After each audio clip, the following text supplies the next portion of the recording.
जय हनुमान संकट मोचन जय हनुमान।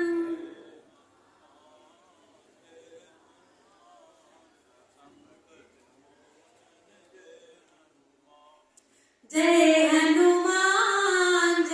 हनुमान संकट मोचन जय हनुमान।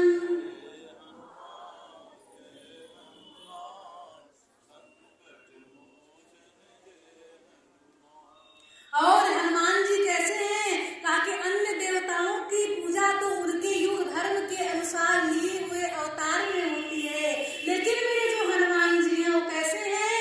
कहा त्रेता द्वापर कलयुग सतयुग सब में वे पूजे जाते हैं। तो सतयुग त्रेता कलयुग द्वापर हर युग में है वास तुम्हारा।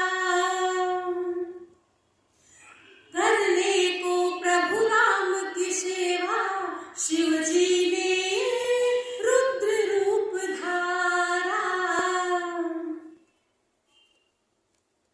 सतयोजन सागर लांग सिया सुधिलाए, संजीवनी लालच मन के प्राण बचाए। और सुर नर मुनि क्या नारायण के भी हो तुम हितकारी। संकट मोचन नाम तुम्हारा, संकट मोचन नाम तुम्हारा हर संकट पर भारी। जय हनुमान संकट मोचन जय हनुमान।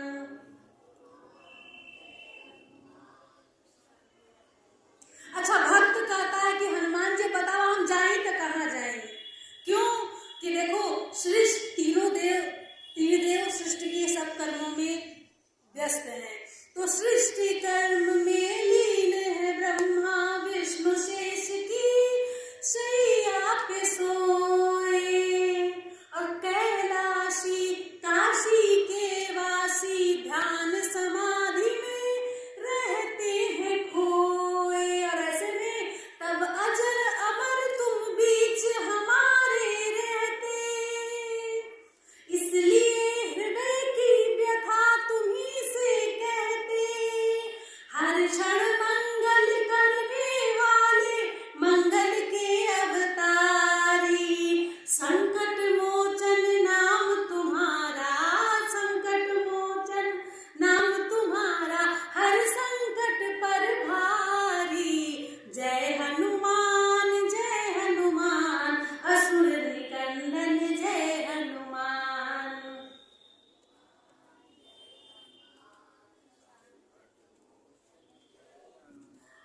जय हनुमान संकट मोचन जय हनुमान।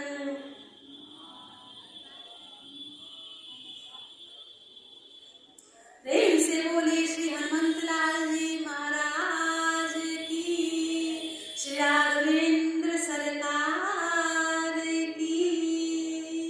तो भैया ऐसे हैं हमारे प्रिय हनुमान जी। और हनुमान जी कोई और तो नहीं है, हमारे ही बाबा विश्वनाथ जी हनुमान बन के आए हनुमान। और जहाँ पे हनुमान जी रहे वहाँ पे कोई काम, कोई अमंगल, कोई काम की रुकावट कभी हो ही नहीं सकती है। मेरे हनुमंत लाल जी महाराज का दिव्य और पवित्र श्रेष्ठ उत्तम प्रभाव है। और हनुमान जी महाराज का तो कहना ही क्या है। कल हमने सत्संग की महिमा बताई और सही बात है भैया कि सत्संग कैसे मिलता है कि भाग्योदयेन बहुजन्म समर्जितेन सत्संगमं च लभते पुरुषो यदा वै। अज्ञानध्वांस कृतमोहमदान्धकार नाशं विधाय हितदो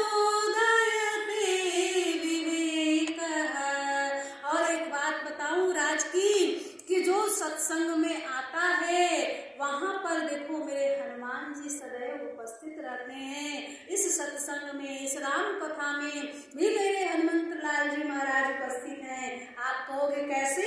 हमारे गुरुओं का, ऋषियों का, मुनियों का, विदुषियों और विद्वानों का सुंदर वचन है कि यत्र यत्र रघुनाथ कीर्तनम तत्र तत्र कृतमस्तकांजलिं वाष्पवारि परिपूर्ण लोचनम और मारुति नमत राक्षसांतकम। प्रेम से बोलिए श्री हनुमंत लाल जी महाराज की। जहाँ जहाँ भी प्रभु की लीला कथा का वाचन होता है, भगवान के सत्संग होते हैं, भगवान की कथा चलती है, वहाँ वहाँ हनुमंत लाल जी महाराज हाथ जोड़े, आंखों से अश्रुपूरित धारा बहाते हुए भक्ति विवल, प्रेम विवल होकर भगवान की दिव्य कथा सुनते हैं। और वो हनुमान जी हमारे बीच तो है ही, क्योंकि यहाँ पे हनुमान जी का श्री विग्रह है, और जहाँ पर विग्रह नहीं होता वहाँ पर भी हनुमान जी उपस्थित होते हैं। प्रेम से बोलिए श्री हनुमंत लाल जी महाराज की जय। तो भगवान की कृपा, भाग्य का उदय होने पर ही सत्संग और कथा की प्राप्ति होती है। लेकिन ऐसा समय कभी कभी आता है, देखो भाई, युग बदलते हैं, धर्म बदलता है, राज सत्ता का परिवर्तन होता है, और इस परिवर्तन में मदान्ध राजा अनेक प्रकार के काम, क्रोध, लोभ, मद, मोह आदि से ग्रसित होकर निर्दोष प्रजा पर, सज्जनों पर, महिलाओं पर और हमारे धर्म स्थलों पर अत्याचार और दुराचार करते हैं। ठीक वैसे ही जब हमारे देश में कुछ महाराज हर्षवर्धन की मृत्यु के बाद समस्त जो भारत अखंड एक था वह अनेक भागों में बट गया, और जो जहाँ का शासक, सूबेदार, राजा था वो आपस में लड़ पड़े, मर पड़े, और जिसके फलस्वरूप विदेशी आक्रांताओं ने हमारे देश पर आक्रमण किया। उन पापी असुरों ने हमारे मंदिर तोड़े, वहाँ का धन धान्य, वहाँ की संपत्ति को लूटा, और तो और हमको हमारे धर्म से बिगाड़ने के लिए हमारे मंदिर के ऊपर अपना बना दिया ढोका, गुलदस्ता। लेकिन वो ज्यादा दिन तक टिक नहीं पाया। अनेकों युद्ध हुए, अनेकों प्रकार के संघर्षों के बाद अब जाकर के लोगों का सुंदर पुरुषार्थ जागा, और क्या कहते हैं, हे आर्य पुत्र, हे रघुवंशी, तेरे चरणों में है नमन मेरा, हम करते हैं दर्शन तेरा। जिस घड़ी को दिल तरसता था, और कहते ना कि उसने हमारे साथ ऐसा दुर्व्यवहार किया कि हमारे आंखों में खून का आंसू रोया। तो जिस घड़ी को दिल तरसता था और बहते थे आंसू खूनी, कण कण बिहवल था भारत का, रक्त रंजित थी भारत भूमि। फिर युद्ध हुए और तर्क हुए, और बड़ी विभीषिका आने पड़ी। ऐसे ऐसे युद्ध हुए, अनेकों प्रकार के तर्क वितर्क हुए, लेकिन कोई फायदा नहीं हुआ। तब क्या हुआ? का तोड़ा गुरूर था असुरों का, शत्रु का गढ़ भी। अब समझ जाओ शत्रु का गढ़ किसने ढाया, कौन कौन हाथ लगाया गुरु, तो शत्रु का गढ़ भी ढाया था। और इन समस्त कार्यों में क्या हुआ, न जाने कितने भक्तों ने और कितने संतों ने अपना रक्त बहाया था। किसी ने मंदिर रोकने के लिए, तो किसी ने तोड़ने के लिए, किसी ने पापियों की तलवार के आगे अपना मस्तक कटवा दिया, जीते जी मंदिर पर पैर नहीं धरने दिया। और इस प्रकार बीरतंडाबाद पर ही सोचो, विदेशियों ने आकर हमारे घर को लूटा, घर घर से पैसा कौड़ी ससुरी सब चुरा चुरा के ले गए। उसके बाद हमारे मंदिर को तोड़ के उस पर अपना बना दिए ढोका मस्जिद का, और उसको सिद्ध करने के लिए हम लोग हाई कोर्ट, सुप्रीम कोर्ट गए। हाय दुर्भाग्य देश का है। और वहां पे जाके क्या करना पड़ा, जहाँ राम को करना सिद्ध पड़े, और जब आंखों वाले अंधे थे तो मेरे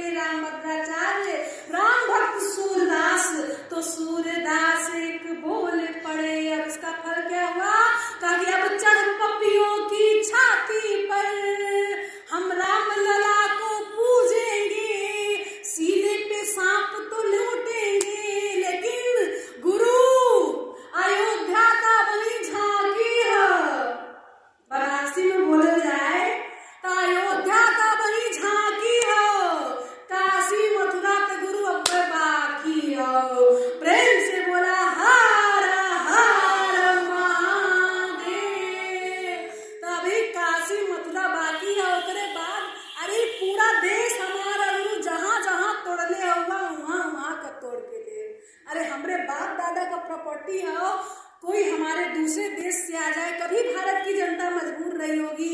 सत्ता परिवर्तन हुआ, अब हम मजबूर नहीं हैं, अब एक एक भारतीय जागेगा। और भैया हमारे आप जैसे आम जनता जो इस सत्ता परिवर्तन की आग में जलती है, उसी दुखी क्षुधित तृषित जनता के लिए, उन्हीं सज्जनों के लिए, उन्हीं देवियों के लिए, गौ माता की रक्षा के लिए, धर्म की रक्षा के लिए मेरे प्रभु अवतार लेते हैं और राम का अवतार हो जाता है। कैसे? कहा कि राम के अवतार काहे होला भैया? का राम जन्म के हेतु अनेका, राम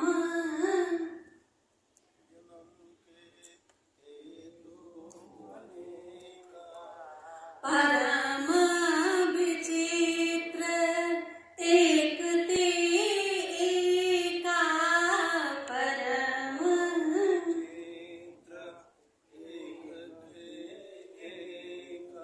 राम जन्म के हेतु एक का नहीं, अनेक हेतु हैं।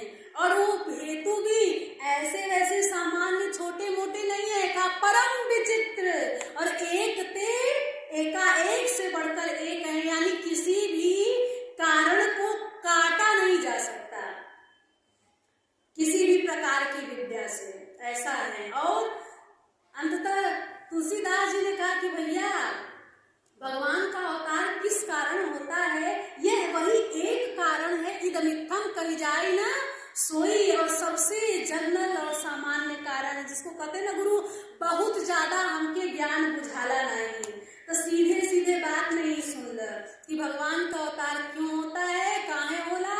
कहा कि भैया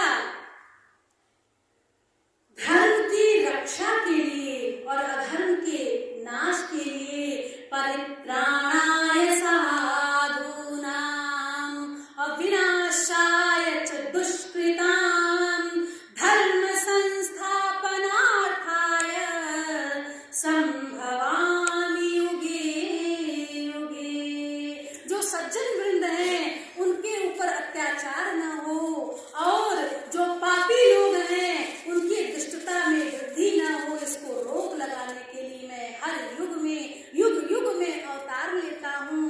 और भगवान के अवतार का तो कहना ही क्या है, हर क्षण हर पल कहीं न कहीं अगर आप समाज में कोई बदलाव देखते हो, कोई युग पुरुष, कोई युग महिला को देखते हो, तो समझ जाओ कि अंश अंश से भगवान या माता ने अवतार ही लिया है। कोई अहिल्याबाई होलकर देवी थी, कितना अच्छा एक रानी होकर के उनके पति को मरवा दिया गया। राज्य के लालच में उन्होंने बागडोर संभाली, और सोमनाथ का उद्धार और काशी का उद्धार किसने किया? एक उस मुसलमान राज्य में एक अहिल्याबाई होलकर ने अपने तलवार के नोक पर किया। किसी माई के लाल में दम नहीं था कि रोक के दिखा दे। महाराजा रणजीत सिंह ने 22 मन सोना चढ़ाया, हमारे काशी विश्वनाथ को सुंदर मढ़वा दिया। पहले के समय भैया ये सिख और ये हिंदू जैन बौद्ध ये अलग नहीं थे, सब एक थे। अगर ऐसा होता तो पंजाब के राजा रणजीत सिंह यहाँ काशी विश्वनाथ में 22 मन सोना का चढ़वाते नहीं। ये सब आज की राजनीति है, हमारे सनातन धर्म को तोड़ने की राजनीति है। और इस बात को बहुत दिन बाद हम समझ पाए हैं, और जब समझ पाए हैं तो बढ़िया से समझ लें और अपनी पीढ़ी को समझा दें, क्योंकि हमारी तो अब धीरे धीरे गुजर रही है। धीरे धीरे भाई हमसे जो बुजुर्ग हैं उनकी गुजर गई, उनसे जो आगे हैं उनकी, भाई अपने अपने लेवल में सबका लेवल आगे बढ़ता जा रहा है। तो हमसे भी जो आगे आने वाले हैं उनको इस बात का ज्ञान कराना जरूरी है कि तुम कौन हो, किस माता पिता, किस प्रभु की संतान हो। विश्व गुरु भारत को तो हम भारत को विश्व गुरु बनाएंगे। अरे तू काम नहीं बा विश्व गुरु, भारत विश्व गुरु था, विश्व गुरु है, अब विश्व गुरु रहेगा। जैसे सूर्य था, सूर्य है, सूर्य रहेगा। बादल आते रहते हैं, बिजली चमकती रहती है, बारिश होती रहती है, लेकिन कितना भी घनघोर बादल घेर ले, सूर्य की किरणें मंद पड़ सकती हैं, लेकिन अंधियारा दिन में कभी नहीं हो सकता। ठीक इसी प्रकार सनातन धर्म सूर्य है और हम सब उस सूर्य की किरणें हैं। हम लोग मंद पड़ सकते हैं भाई, कमजोर पड़ सकते हैं, लेकिन बुझ नहीं सकते। इसीलिए कहा गया है कि सच्चाई छिप नहीं सकती बनावट के उसूलों से और खुशबू आ नहीं सकती कभी कागज के फूलों से। कोई 2000 साल पहले आया, कोई 1400 साल पहले आया, अरे तुम क्या कहते हो? हमारे रामावतार होने से पहले से सनातन धर्म था। हमारे मत्स्य कूर्म वराह कच्छप जितने भी भगवान के अवतार हुए उससे पहले सनातन धर्म था। कोई ये नहीं कह सकता कि राम जी आए तब सनातन धर्म आया। उनके आदि अनादि काल से सनातन धर्म था, सनातन धर्म है और सनातन धर्म ही रहेगा। और भगवान का अवतार किस लिए होता है? संसार के कल्याण के लिए। भगवान के अवतार के यूं तो अनेक कारण हैं, लेकिन कुछ कुछ कारण आप जान लें, धीरे धीरे समय सीमा भी पूरी होने वाली है। भगवान के अवतार का कितने सुंदर सुंदर कारण है कि देखो, एक तो जय विजय को श्राप हुआ सनक सनंदन सनत कुमार ऋषियों द्वारा। एक कारण ये श्राप था। भगवान ने परीक्षा ली कि बताओ भक्त बन के मिलोगे कि शत्रु बन के मिलोगे। उन्होंने कहा कि हे प्रभु, हम तो आपके भक्त हैं, शत्रु कैसे बन सकते हैं? भगवान ने कहा देखो, मैटर हम क्लियर कर दे रहे हैं। अगर शत्रु बन के आओगे तो 3 जन्म में प्राप्त हो जाओगे वैकुंठ में पुनः मुझे, और अगर भक्त बन के आए तो 7 जन्म का लंबा टाइम लगेगा। जय विजय ने कहा कि प्रभु 7 जन्म का लंबा टाइम नहीं चाहिए हमको, तो कहते ना जुगाड़ से शॉर्टकट में काम चलाना है, तो हम तो 3 जन्म में ही आएंगे, शत्रु बनेंगे कोई बात नहीं, लेकिन हमें 3 जन्म में जल्दी से जल्दी आपके पास आना है। भगवान ने कहा एवमस्तु। तो ये लोग अवतार लिए सबसे पहले हिरण्याक्ष और हिरण्यकश्यप के रूप में। उसके बाद त्रेता युग में इन्होंने अवतार लिया। इस कारण से भगवान का जन्म हुआ। बहुत अत्याचार मचाया, अनेक मंदिरों को तोड़ा भगवान। अच्छा देखो, एक बात और जान लो, जो हम लोग कहते हैं ना कि विधर्मी जो हैं, जो ये जवन लोगों को असुर नहीं कहा जा सकता महाराज जी। क्यों?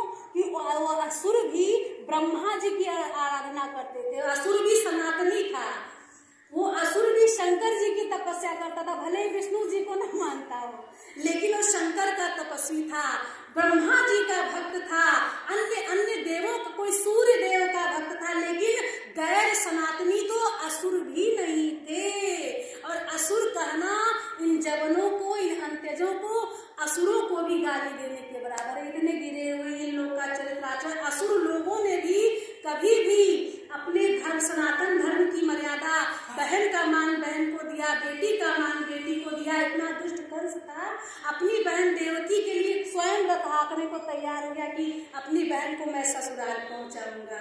तो इन सबके यहाँ वही विधि थी जो हमारे यहाँ है। बस ये एक देवता के बिल्कुल, जिसके कहते हैं अंधभक्त। तो अगर हम ब्रह्मा जी के भक्त हैं तो बाकी किसी देव को नहीं मानेंगे और सबका मंदिर मूर्ति तोड़वा देंगे। शिव के भक्त हैं तो नारायण जी को नहीं मानेंगे, है ना। रावण महाराज शिव जी के तो भक्त थे, इतने बड़े भक्त थे, ज्ञानी थे, लेकिन सारा ज्ञान कहाँ चला गया? घुटने में चला गया। राम जी से द्रोह कर बैठे। और कहा गया है कि शंकर प्रिय मम द्रोही और मम द्रोही शिवदास, ते नर करहि कलप भर कोटि नरक मह बास। शिव का भक्त हो, नारायण का, कृष्ण का, राम का द्रोही हो, और नारायण कृष्ण राम भगवान विष्णु का भक्त हो, और वो भगवान शंकर का द्रोही हो, तो उसको कभी न मुक्ति मिलती है न भक्ति मिलती है। वो करोड़ों कल्पों तक घनघोर नरक में यातना भोगता है। यह हमारे धर्म में भगवान श्री राम स्वयं कह रहे हैं। तो हमारे सनातन धर्म में तो अनेकता है ही नहीं, हम तो एकता के पुजारी हैं। एको ब्रह्म द्वितीयो नास्ति, और वही ब्रह्म कहता है कि एको हम बहुश्यामः एक। यह भी कारण है भगवान के अवतार का। मनुष्य रूपा में घनघोर तपस्या करी, 6000 वर्ष तक जल पीकर, 10,000 वर्ष तक सब कुछ त्याग कर भगवान प्रकट हुए। नील सरोवर नीलमणि, नील नील धर श्याम, और लाजन तन शोभा निरखी, कोटि कोटि सत्काम दिखा देते हो। जब रुख सांवरे सर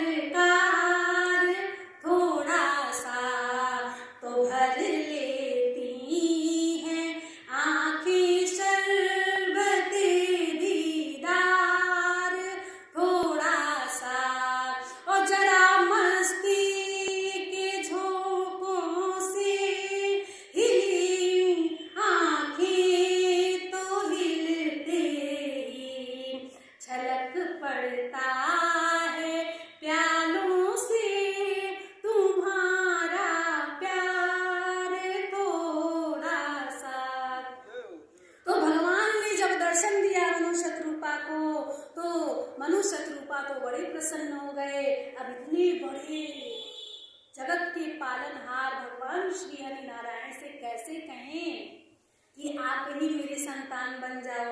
इतनी बड़ी कामना, कहीं डांट वांट पड़ जाए, लेकिन अब भगवान से कहना तो है ही। तो भगवान को देखकर देवी शतरूपा और महाराज मनु ने कहा कि चाहूं तुम्हारी समान सुख। भगवान ने कहा कि आप सरिस खोजो कहाँ जाई, नृप तव तनय होब मैं आए। अपने जैसा कहाँ खोजने जाऊं, तो तुम्हारा मैं पुत्र स्वयं ही आकर होऊंगा। और भगवान ने वरदान दे दिया मनु शतरूपा को। यह कौशल्या दशरथ के रूप में प्रकट हुए और अवधपुरी कौशलपुरी इनकी राजधानी थी। इस प्रकार से एक यह भी कारण है, एक कारण है भानु प्रताप की बड़ी सुंदर कथा आती है।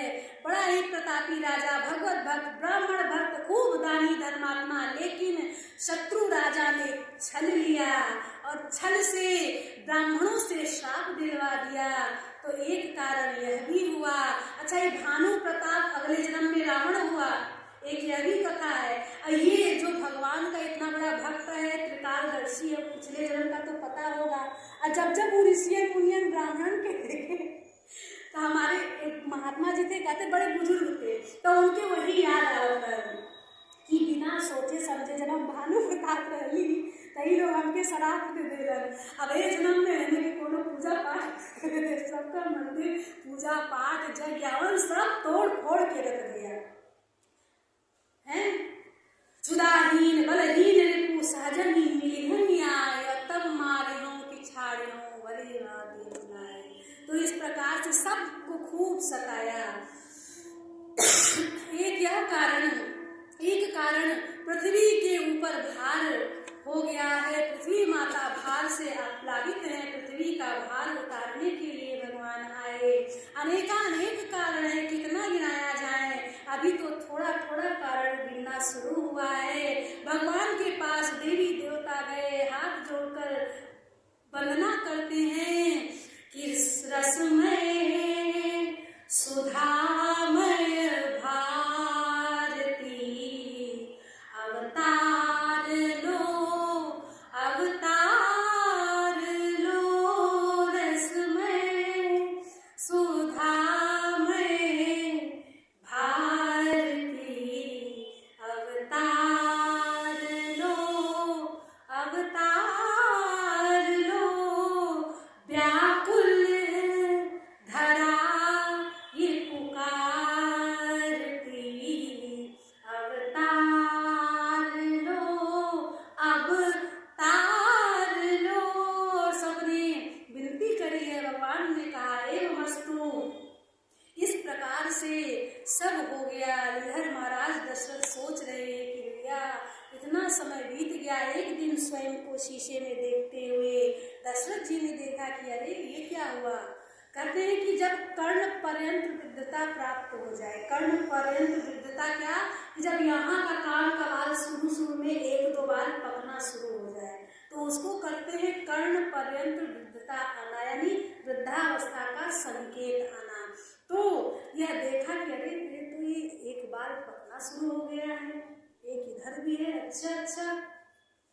फिर राजा एकांत में बैठ गए, सोचे कि इतना समय हो गया राज्य करते हुए, इस राज्य को एक योग्य उत्तराधिकारी तो हमने दिया ही नहीं, और उत्तराधिकारी देने के लिए हमारे पास खुद ही समय नहीं है। इतने असुरों का आक्रमण इन राक्षसों ने जीना हराम कर रखा था। लेकिन दो ऐसे राज्य थे जहां पर उस रावण का कोई भी बस नहीं चल रहा। एक का मिथिलापुरी जहां मैया सीता का जन्म स्थल है, और एक हमारे अवधपुरी जहां महाराजा दशरथ चक्रवर्ती सम्राट का राज्य था। कोई माई के लाल की हिम्मत नहीं थी कि चू बोल दे, आ जाए। दूर दूर से जंगलों में आते, उत्पात मचा के फिर जाके छिप जाते, क्योंकि जानते थे अगर दशरथ जी घर में पकड़ लिए तो यहीं पर प्राण समाप्त हो जाएंगे। ऐसे प्रतापी राजा थे।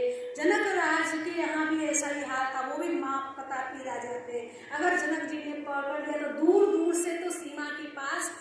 उत्पात मचाते चोरी चोरी से, लेकिन हिम्मत नहीं थी कि सीमा में घुस जाएं। इधर गुरु के पास गए दशरथ जी महाराज, क्या कहें कि निज सुख दुख सब गुरु ने सुनाए हो। तो गुरु जी ने कहा चिंता मत करो। वशिष्ठ जी कहते हैं क्या कि धर उधीर होई है सुत चार। तुम एक पुत्र के लिए चिंतित हो, अरे तुम्हारे 4 पुत्र होंगे, ऐसा योग है। तो कैसे होंगे?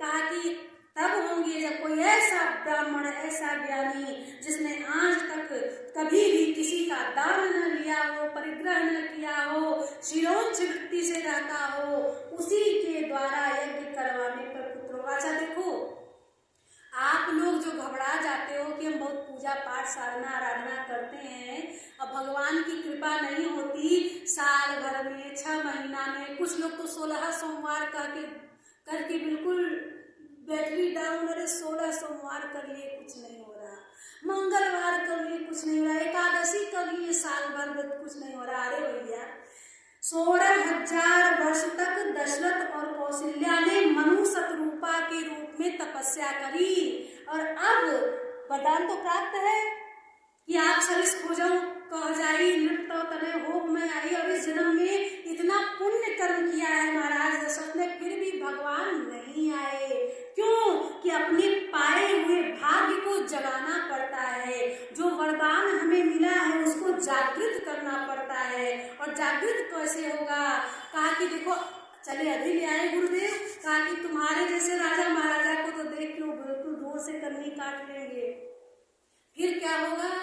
कहा कि देखो तुम चले जाओ राजन, अमुक तिथि अमुक दिन को मैं स्वयं श्रृंगी ऋषि को लेके आऊंगा। जैसे आप सबने जिम्मेदारी दे दी है हमारे पूजनीय राकेश गुरु जी को कि इन्होंने वशिष्ठ की ये सबको बुलाते हैं, तो ऐसे ही श्रृंगी ऋषि वशिष्ठ बुलावा, अपुत्र काम शुभ यज्ञ करावा, भगति सहित मुनि आहुति दीने। और ऐसा जो तेजस्वी ब्राह्मण जो आहुति डालता है ना, तो क्या होता है कि बड़े बड़े देवता भी स्वयं प्रकट हो जाते हैं कि कहीं श्राप देके ब्राह्मण देवता भस्म न कर डाले हमको। तो प्रगटे अग्नि चरु कर लीने, और उस चरु को ग्रहण किया, यज्ञ संपूर्ण हुआ, और इस चरु को दे दिया प्रसाद रूप में कि जाओ अपनी रानियों को दे दो। कौशल्या, कैकेयी, सुमित्रा सबको देने के लिए महाराज दशरथ ले गए होते हैं कि हे देवी कौशल्या ज्येष्ठ रानी बनती, आप इसको सब रानियों में बांट दीजिए। तब देवी ने उसके भाग किए, कैकेयी को दिया, अपने लिया और कौशल्या का भाग ले आए। इधर कैकेयी देवी ने सोचा कि कहीं कौशल्या जी के ऊपर बहुत राजकाज का भार है, घर का समस्त कार्य ये संभालती हैं, कहीं भूल से रह न गया तो मैं भी सुमित्रा को जाकर दे आऊं। तो माता कौशल्या ने भी सुमित्रा देवी को दिया और माता कैकेयी ने भी सुमित्रा को देवी को दिया।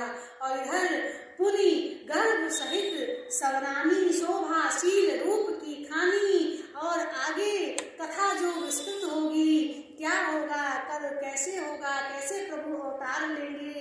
इस समय माताएं सब भगवान गर्भ में आ चुके हैं, धारण किए हुए हैं, समस्त देवतागण प्रफुल्लित हैं, सृष्टि का वातावरण बदल गया, सुंदर सुगंध मंद पवन बह रही है, वसंत ऋतु का आगमन हो चुका है।